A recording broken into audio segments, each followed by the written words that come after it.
और अब समाचार विस्तार से। दिल्ली शराब घोटाला मामले में सुप्रीम कोर्ट ने दिल्ली के पूर्व सीएम मनीष सिसोदिया को जमानत दे दी है। सुप्रीम कोर्ट ने सीबीआई और ईडी दोनों मामलों में जमानत दे दी है। सुप्रीम कोर्ट ने 6 अगस्त को इस मामले में फैसला सुरक्षित रख लिया था। सुप्रीम कोर्ट ने ट्रायल में होने वाली देरी के आधार पर मनीष सिसोदिया को जमानत दी है। दरअसल मनीष सिसोदिया तकरीबन 18 महीने से जेल में थे। सिसोदिया के वकीलों ने जमानत के अनुरोध में तर्क दिया था कि वो इतने महीनों से हिरासत में हैं और उनके खिलाफ मुकदमे की सुनवाई अभी तक शुरू नहीं हुई है।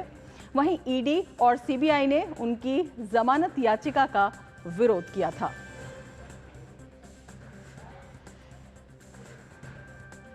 जांच की प्रक्रिया है उस पे भी सवाल उठाए। उन्होंने कहा है कि जब आपके पास दस्तावेज मौजूद है तो टेम्परिंग का कोई मतलब नहीं बनता। अगर इतने दिनों तक जो है आप इनको इनकार्सेशन में रखे हैं, इनको जेल में रखा है और ये जो है बेल के प्रिंसिपल के खिलाफ है, चाहे वो ईडी का केस हो, चाहे सेक्शन 45 हो, वो जो कार्डिनल रूल है बेल का वो जो है वो लागू होता है। और इस बात को ध्यान में रखते हुए कि ऑलरेडी जो है 17 महीने का जो है जेल ऑलरेडी मनीष सिसोदिया जी काट चुके हैं, तो सुप्रीम कोर्ट ने ईडी के तमाम दलीलों को खारिज करते हुए मनीष सिसोदिया जी को बेल ग्रांट किया।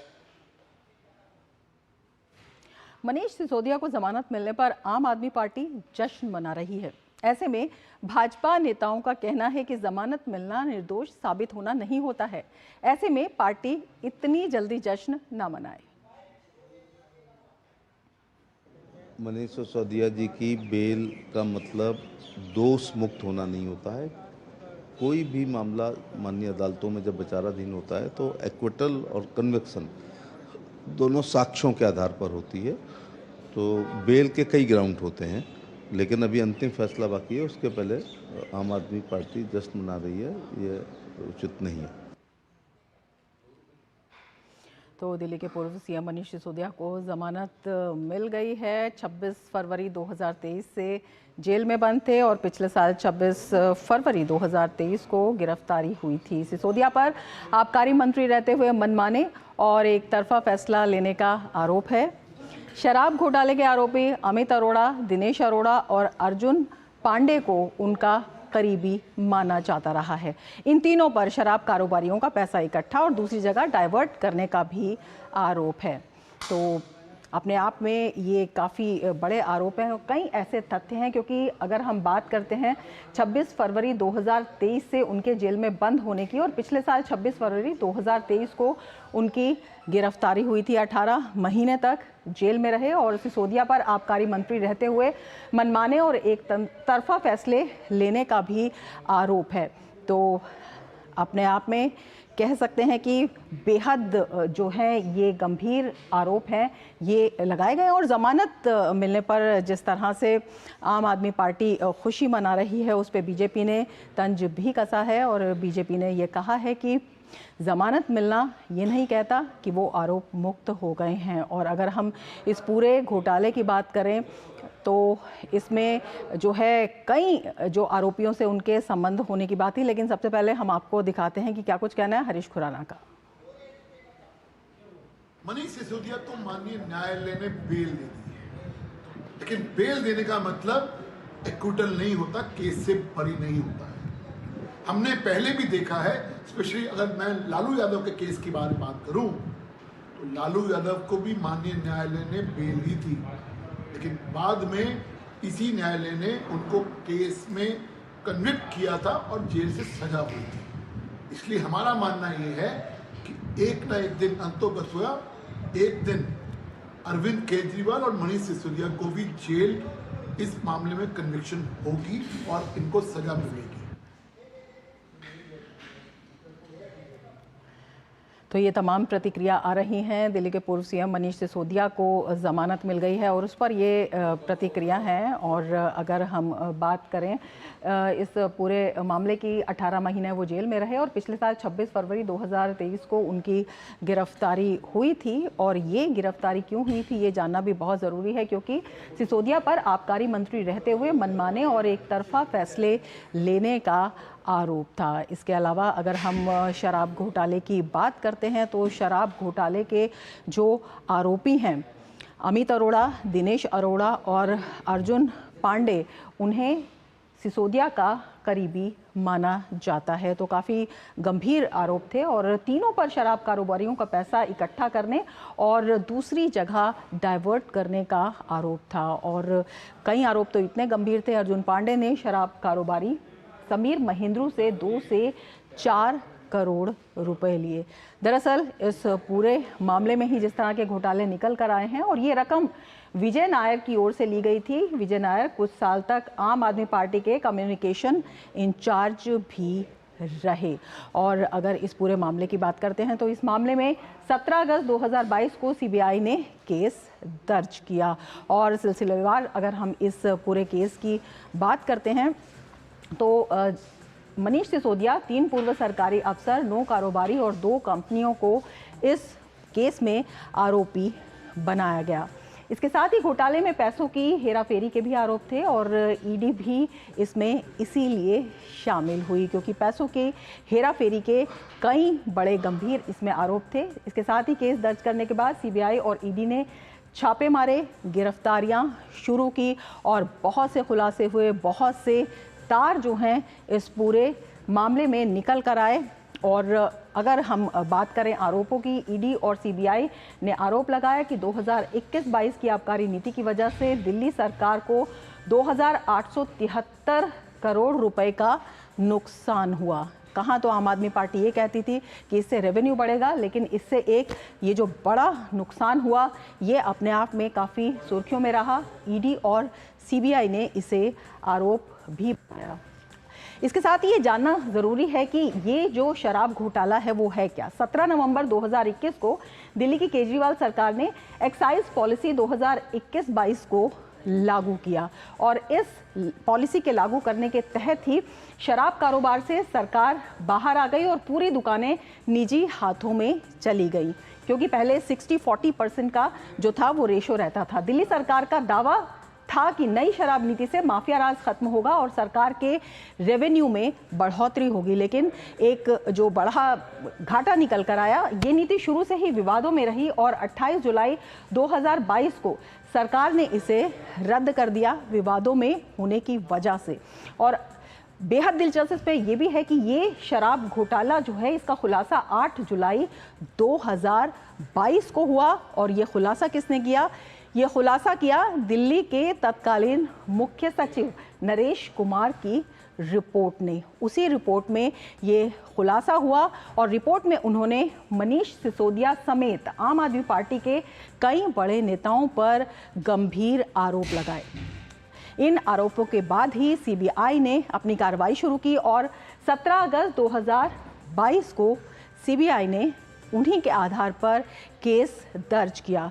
इस पूरे मामले में पैसों की हेराफेरी का आरोप भी लगा और इसीलिए मनी लॉन्ड्रिंग की जांच के लिए ईडी ने भी केस दर्ज कर दिया। तो सीबीआई, ईडी दोनों की कार्रवाई इस पर चली। आरोप ये था कि नई नीति के जरिए जो लाइसेंस धारी हैं शराब कारोबारियों को अनुचित लाभ पहुंचा रहे थे, उन कारोबारियों को अनुचित लाभ पहुंचाया गया। तो अपने आप में कई गंभीर आरोप हैं इसमें, चाहे इसमें जो प्राइवेट पार्टिसिपेशन है उसकी बात हो, चाहे इसमें लगातार जिस तरह से अनुचित लाभ पहुंचाने की बात हो। जो दावे दिल्ली सरकार ने किए थे इस पूरी पॉलिसी को लेने में, ये पूरी पॉलिसी ही दरअसल विवादों के घेरे में आ गई कि जिस तरह से दावे किए गए थे उन दावों पर जो है उससे उलट ही पूरा मामला होता हुआ दिखाई दिया। तो इसी पर हम बात करेंगे और बात करने के लिए हमारे साथ ख़ास मेहमान मौजूद हैं और हमारे सहयोगी विकास सारथी भी हमारे साथ जुड़े हुए हैं। विकास, सबसे पहले इस पूरे मामले में आज कोर्ट का क्या कहना था, ये आपसे जानना चाहेंगे। देखिए, कोर्ट ने ये कहा कि मनीष सिसोदिया 2 बार सुप्रीम कोर्ट इससे पहले पहुंच चुके हैं और जब सुप्रीम कोर्ट ने पहली बार उनके मामले में आदेश दिया था तो कोर्ट ने ये कहा था कि अगर ट्रायल में डिले होता है तो वो दोबारा सुप्रीम कोर्ट आ सकते हैं, लेकिन उस वक्त सुप्रीम कोर्ट ने उनको राहत देने से इनकार कर दिया था। इसके बाद वो निचली अदालत में गए, हाई कोर्ट में गए, वहां से उनको कोई राहत नहीं मिली। फिर वो सुप्रीम कोर्ट दोबारा पहुंचे और इस बार ईडी ने ऑब्जेक्शन ये किया कि उनको जमानत के लिए निचली अदालत में ही जाना चाहिए, वो सुप्रीम कोर्ट में जमानत क्यों दाखिल कर रहे हैं। तो ईडी के इस ऑब्जेक्शन को सुप्रीम कोर्ट ने आज एक तो दरकिनार किया। कोर्ट ने ये कहा कि ट्रायल में डिले को लेकर के पहले ही सुप्रीम कोर्ट कह चुका था कि अगर ऐसा होता है तो वो दोबारा मनीष सिसोदिया को सुनेगा। दूसरा ईडी का जो एक ईडी की आपत्ति थी कि पीएमएलए का सेक्शन 45 जो जमानत के कड़े प्रावधान की जहां पर बात होती है वो उसको फुलफिल नहीं करते हैं मनीष सिसोदिया का मामला, तो उसलिए कोर्ट उसमें जमानत ना दे। लेकिन कोर्ट ने आज ये कहा कि लगभग 17 महीने से ज्यादा हो चुके हैं, 18 महीने होने वाले हैं, लेकिन ऐसा लगता है कि ट्रायल जल्दी शुरू होने वाला नहीं है। इसीलिए कोर्ट ने कहा कि लंबे वक्त तक किसी भी आरोपी को, चाहे वो किसी भी तरह का आरोप हो, चाहे वो पीएमएलए का केस हो या वो सामान्य आईपीसी का केस हो, लेकिन जहां पर ट्रायल डिले हो रहा है वहां पर अनिश्चित काल के लिए किसी आरोपी को जेल में रखना ये अन्याय होगा। कोर्ट ने इस तरह की टिप्पणी की। दूसरी बात, कोर्ट ने यह कहा कि ईडी ये कह रही थी कि ट्रायल में जो डिले हो रहा है वो आरोपियों की वजह से हो रहा है। ऐसे में कोर्ट ने मनीष सिसोदिया के लिए विशेष रूप से कहा कि उन्हें, कोर्ट को ये नहीं लगता कि मनीष सिसोदिया ने किसी तरह से दुरुपयोग करके अपने अधिकारों का निचली अदालत की कार्रवाई को डिले करने की कोशिश की है। इसी के चलते कोर्ट ने उनको यहाँ पर बेल दे दी है। दोनों ही मामलों में, सीबीआई और ईडी के मामले में 10 लाख की जमानत है उनकी और इतने ही उनको श्योरिटी देनी है 2। इसके अलावा कोर्ट ने जो नियम तय किए हैं, जैसे कि उनको हर सोमवार और गुरुवार को जांच अधिकारी के पास जाना होगा, और इसके अलावा वो किसी भी तरह से गवाहों को प्रभावित करने की कोशिश नहीं करेंगे, पासपोर्ट सरेंडर करेंगे। ये सब आम शर्तें हैं। लेकिन बड़ी बात जो कोर्ट को लगी वो ये कि ट्रायल में ही तय हो, ऐसा ना हो कि ट्रायल से पहले ही किसी आरोपी को लंबे वक्त तक जेल में रहना पड़े। तो एक बार फिर कोर्ट ने इस नसीहत भी दी है कि जो लोअर कोर्ट और हाई कोर्ट हैं वो इस बात का ध्यान रखें कि बेल जो है वो उसको वो नियम मान के चलें और जेल को एक्सेप्शन माने। तो यही प्रिंसिपल कोर्ट, सुप्रीम कोर्ट ने खुद अपनाया और ये कहा कि क्योंकि जांच अब पूरी हो चुकी है, चार्जशीट फाइल हो चुकी है सभी जितनी होनी थी, और दस्तावेजों के साथ छेड़छाड़ की कोई संभावना इसलिए कोर्ट को नहीं दिखती क्योंकि ज्यादातर डॉक्यूमेंट्स ऑलरेडी ईडी और सीबीआई के पास हैं, उनकी कस्टडी में हैं। ऐसे में कोर्ट ने कहा कि जमानत देने से ना तो मनीष सिसोदिया के कहीं भागने का डर है, क्योंकि वो एक नेता हैं, समाज से गहरे जुड़े हुए हैं, इसलिए उनके फरार होने की भी कोई आशंका नहीं है। इन सब तथ्यों को देखते हुए कोर्ट ने उनको जमानत दे दी। बिल्कुल, आप बने रहिए हमारे साथ एडवोकेट आशुतोष मिश्रा जी भी हमारे साथ मौजूद हैं। आशुतोष जी, आपसे जानना चाहेंगे, 18 महीनों तक मनीष सिसोदिया जेल में रहे, जमानत मिली, आम आदमी पार्टी जश्न मना रही है, बीजेपी ने भी इस पर प्रतिक्रियाएं दी हैं, लेकिन आपसे जानना चाहेंगे कि बेल मिलना जो है, जमानत मिलना एक प्रक्रिया का हिस्सा है, ये आरोप मुक्त होना इसे नहीं कहा जा सकता है। आप हमें ये बताइए कि क्या इससे मनीष सिसोदिया को कुछ राहत मिलती हुई दिखाई देती है, या क्या ये जश्न मनाने का एक पर्याप्त आधार है? देखिए, जश्न मनाने का तो पर्याप्त आधार नहीं है, क्योंकि बेल जो है, जो दी गई है, बेसिकली इस बात पे दी गई है कि ट्रायल अभी शुरुआत नहीं हुई, लंबा पीरियड जेल में रह चुके हैं, तो कहीं ना कहीं मेरिट पे कोई फैसला नहीं हुआ। सुप्रीम कोर्ट ने बेल दी है और सुप्रीम कोर्ट में, जैसे आपको पता होगा, कॉन्स्टिट्यूशनल राइट्स या फंडामेंटल राइट्स को भी कंसीडर किया जाता है। यहाँ आर्टिकल 21 की भी बात हुई थी कि भाई speedy trial is also one of the fundamental right. तो उसके कारण मुझे लगता है कि वो एक इफ़ेक्ट किया है बेल देने में। तो ट्रायल तो अभी शुरुआत ही नहीं हुए, एविडेंस को आए ही नहीं है, तो जश्न मनाने जैसा तो मुझे नहीं लगता कुछ है। बेसिकली एक प्रोसेस है और वो प्रोसेस कहीं ना कहीं एक्विटल और कन्विक्शन को इफेक्ट नहीं करेगा। लीगल पॉइंट की बात करें, अगर कोई एविडेंसेस नहीं होते तो उनको डिस्चार्ज किया जा चुका होता बहुत पहले। तो यहाँ कोई डिस्चार्ज नहीं हुआ है, ना यहाँ कोई एक्विटल हुआ है। हाँ, बेल दी गई है, वो टेक्निकल ग्राउंड्स पे दी गई है बेल। बिल्कुल, टेक्निकल ग्राउंड्स पे बेल दी गई है। और अगर मेरिट की बात करते हैं तो जो ये पूरा मामला है और जो ये आरोप है उनको जानना भी ज़रूरी होगा। विकास हमारे साथ बने हुए हैं। विकास, जो आरोप हैं उनकी गंभीरता को अगर देखते हैं तो ये मामला कहाँ पर खड़ा हुआ दिखाई देता है?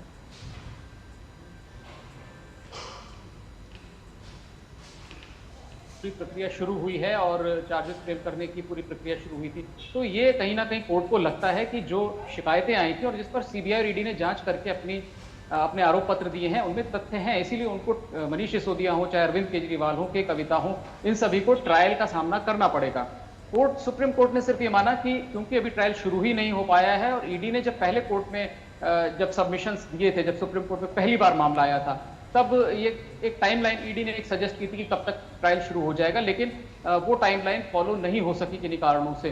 और कोर्ट ने ये भी कहा कि इसमें 69,000 पेजेस हैं अगर डॉक्यूमेंट्स की बात की जाए, जो ट्रायल में रखे जाने की पूरी संभावना है। तो ऐसे में ये सभी मानते हैं कि ट्रायल में देरी होगी। तो कहीं ना कहीं किसी भी आरोपी के भी कुछ राइट्स होते हैं, फेयर ट्रायल हो, स्पीडी ट्रायल हो, ये सारी बातें सुप्रीम कोर्ट ने कहा कि स्पीडी ट्रायल भी अधिकार है आरोपी का, तो इसीलिए किसी भी मामले का आरोपी हो जाए। कोर्ट ने ये भी कहा कि पीएमएलए के चलते हम ये नहीं कह सकते कि सेक्शन 45 की वजह से किसी भी आरोपी को अनिश्चित काल तक जमानत ही नहीं मिलेगी, चाहे ट्रायल कितना डिले हो रहा हो। तो टेक्निकलिटीज अपनी जगह है, लेकिन जहां तक किसी व्यक्ति की स्वतंत्रता की बात है वो भी सुनिश्चित की जानी चाहिए। ट्रायल में अगर वो दोषी पाए जाएंगे तो उन्हें सजा होनी तय है, इसीलिए कोर्ट ने उनको ये लिबर्टी दी है। जहां तक आरोपों की बात करें तो आरोप की शुरुआत ही मनीष सिसोदिया से होती है, क्योंकि अरविंद केजरीवाल ने सीधे ही पहली बार ये कहा था कि मनीष सिसोदिया ये नीति लेकर के आए थे, जिसको कैबिनेट में रखा गया, और उसके बाद सबने उस पर सहमति जताई। लेकिन जो रिटेल प्रॉफिट जो था उसको 12% बढ़ाना, 5% से बढ़ाकर 12% करना कंपनियों के लिए, ये आरोप है उनके ऊपर। इसके अलावा आरोप ये है कि उन्होंने जो पहले से लोग इस व्यवसाय में थे उन पर दबाव डाल करके उनको अपने लाइसेंस सरेंडर करने के लिए कहा गया, ताकि साउथ लॉबी को एंट्री दी जा सके। अब साउथ लॉबी ने इसके बदले में 100 करोड़ से ज्यादा की रिश्वत दी, के फैक्स दिए, जिसमें से ईडी ये कहती है कि उसने 45 करोड़ तो स्थापित कर दिए हैं कि वो पैसा कहां कहां गया था, गोवा इलेक्शन में खर्च हुआ, उम्मीदवारों को दिया गया। इसको लेकर के ईडी और सीबीआई का कहना है कि उनके पास आम आदमी पार्टी के उम्मीदवार का भी बयान है गोवा के, कि उसको कहा गया कि आप पैसे की चिंता ना करें, आप खुलकर चुनाव लड़ें। तो ये पैसा 45 करोड़ रुपए तो ईडी कहता है कि वो स्थापित कर चुका है, और 100 करोड़ से ज्यादा के किकबैक्स दिए गए। उसमें के कविता की भी बहुत महत्वपूर्ण भूमिका है, जिन्होंने एक ब्रिज की तरह काम किया दिल्ली सरकार और साउथ लॉबी के बीच। तो ये सारे गंभीर आरोप हैं। पैसे के लेन देन को ईडी कहता है कि वो स्थापित कर चुका है। ट्रायल में ईडी की दलीलें, ईडी ने जो साक्ष्य जुटाए हैं वो तो फैसले के बाद ही साफ हो पाएगा, ट्रायल के बाद। लेकिन दोनों एजेंसीज का ये कहना है कि उनके पास पुख्ता सबूत है, उनके पास अप्रूवर है, क्योंकि ज्यादातर लोग इस मामले में अप्रूवर बन चुके हैं। 2-3 लोगों को आप छोड़ दें तो मनीष सिसोदिया, के कविता और अरविंद केजरीवाल, ये 3 लोग ऐसे हैं जिनको जमानत नहीं मिली। इसके अलावा बहुत सारे लोगों को जमानत मिली है क्योंकि वो अप्रूवर बने, और उन्होंने इस बात का खुलासा किया कि आखिर पूरी जो क्रिमिनल कॉन्स्पिरेसी थी वो थी क्या और कैसे इसको अंजाम दिया गया। यहां तक आरोप लगाया गया है कि ड्राफ्ट पॉलिसी साउथ लॉबी के कहने पर बनाई गई और उसके बाद वो कैबिनेट में आई। तो बड़े गंभीर आरोप है मनीष सिसोदिया, बिल्कुल गंभीर आरोप। विकास, आप बने रहिए हमारे साथ। आशुतोष जी, आपके पास आना चाहेंगे, आपसे जानना चाहेंगे, जिस तरह के गंभीर आरोप हैं, जिस तरह के सबूतों का ईडी और सीबीआई दावा कर रही हैं, उसको देखते हुए कितनी बड़ी मुश्किल में आम आदमी पार्टी दिखाई देती है इस पूरे मामले में, और खुद मनीष सिसोदिया भी जो फिलहाल जमानत पर रिहा हुए हैं? जी देखिए, एलिगेशंस जो लगे हैं वो सीरियस नेचर के हैं, और इसीलिए अगर आप देखेंगे चार्जशीट में जैसे बात हो रही है, इतने नंबर ऑफ पेजेस के हैं, और ये जो भी एविडेंसेस जो कलेक्ट किए जा रहे हैं, क्योंकि ये जो करप्शन है और जो एलिगेशंस लगाई गई हैं वो पॉलिसी लेवल का करप्शन है। पॉलिसी लेवल करप्शन में एविडेंसेस बहुत इंपॉर्टेंट होते हैं, क्योंकि यहाँ पे गिव एंड टेक इस्टेब्लिश करना एक बहुत डिफ़िकल्ट काम होता है। ऑलरेडी जैसा बताया गया कि 45 करोड़ के मतलब ट्रैक किया गया कि कहाँ वो पैसा गया है। तो मेरा ये मानना है कि एविडेंसेस जो भी आए हैं, इर्रेस्पेक्टिव ऑफ कि बेल दे दी गई है, काफ़ी स्ट्रॉन्ग एविडेंसेस है, और ये सारी चीज़ें ट्रायल जब शुरू होगा तो देखने में आएगा कि कितनी बारीकता से ये चीज़ें एविडेंसेस रखी जाती हैं और उसका डिफेंस क्या लेती हैं। अभी के तात्पर्य में अगर मैं बात करूं को बेल देना ना देना, कहीं ना कहीं ये एक्विटल या कन्विक्शन की तरफ से कुछ भी पॉइंट आउट नहीं करता है। तो एलिगेशंस भी बड़े ख़तरनाक तरीके से लगाए गए हैं, एलिगेशंस भी बड़े स्ट्रॉन्ग हैं, और कहीं ना कहीं मुझे लगता है अप्रिशिएशन ऑफ एविडेंसेस बेल की स्टेज पे तो होते ही नहीं हैं। तो ये डिफ़िकल्ट है, और ये जश्न मनाना कि कहना कि हम जीत गए, मुझे नहीं लगता है कि ये एक जीत और हार का है। इनको बेसिकली प्रोसेस और प्रोसीजर्स में जो लैप्सेस हुए हैं उसके कारण ये बेल मिली है। कहीं ना कहीं अभी ये प्रक्रिया चल रही है। विकास, आपके पास आना चाहेंगे, जो ट्रायल में देरी की बात चल रही है उसके बारे में भी आपसे जानना चाहेंगे कि इस बारे में जो ईडी या सीबीआई, इन्होंने अपने क्या तर्क दिए थे? देखिए, ईडी और सीबीआई ने यह भी कहा था कि इसमें जो आरोपी हैं, सिर्फ सिसोदिया ही नहीं और भी आरोपी 30 से ज्यादा लोग जो हैं, इन लोगों ने तरह तरह की एप्लीकेशन लगाई। उसको लेकर के निचली अदालत में जो सुनवाई चल रही थी वो एडजर्न हुई, फिर उन एप्लीकेशंस पर सुनवाई हुई, इसके चलते डिले हुआ है। हालांकि आज सुप्रीम कोर्ट ने मनीष सिसोदिया को लेकर के ये कहा कि उनकी तरफ से ऐसा कोई डॉक्यूमेंट जो एक छोटा सा सवाल आशुतोष जी से भी पूछ लेते हैं। आशुतोष जी, ट्रायल में जो देरी की बात आ रही है, ईडी का ये कहना है या ये एजेंसियों का जो ये कहना है कि लगातार जो है याचिका जो है मनीष सिसोदिया की तरफ से लग रही थी, और ये भी देरी का एक बड़ा आधार था। तो आपको लगता है कि ये जो टैक्टिस जो है अपनाई गई थी मनीष सिसोदिया की तरफ से, ये भी जो है ट्रायल में देरी का एक कारण बनी?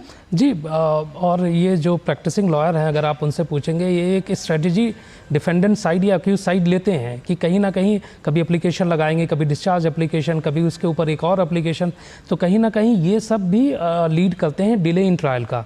सो मैं पूरी तरीके से एग्री करता हूँ इस पे कि ये कहीं ना कहीं अक्यूज्ड इस चीज़ों को प्ली लेते हैं और इन मैकेनिज्म को यूज़ किया जाता है। क्योंकि देखिए टाइम बाउंड ट्रायल्स की बहुत बार बात हो रही है, और इस बार आईपीसीज़ में भी बात हुई है, सीआरपीसी में जो नया जब आया हमारा कानून टाइम बाउंड ट्रायल, लेकिन अगर देखें तो बहुत मुश्किल हो रही है टाइम बाउंड ट्रायल को। तो कहीं ना कहीं ये पॉलिसी लेवल का इशू है, कहीं ना कहीं इस पर रोक की आवश्यकता है कि जो आप एप्लीकेशंस लगाते हैं ये चीज़ें, उसका इंटेंशन क्या होता है, और वो उस इंटेंशन के कारण ही डिलेज होते हैं। बिल्कुल, जमानत मिली है लेकिन राहत जो है इसे नहीं कहा जा सकता है। आशुतोष जी और विकास, बहुत शुक्रिया हमसे जुड़ने के लिए।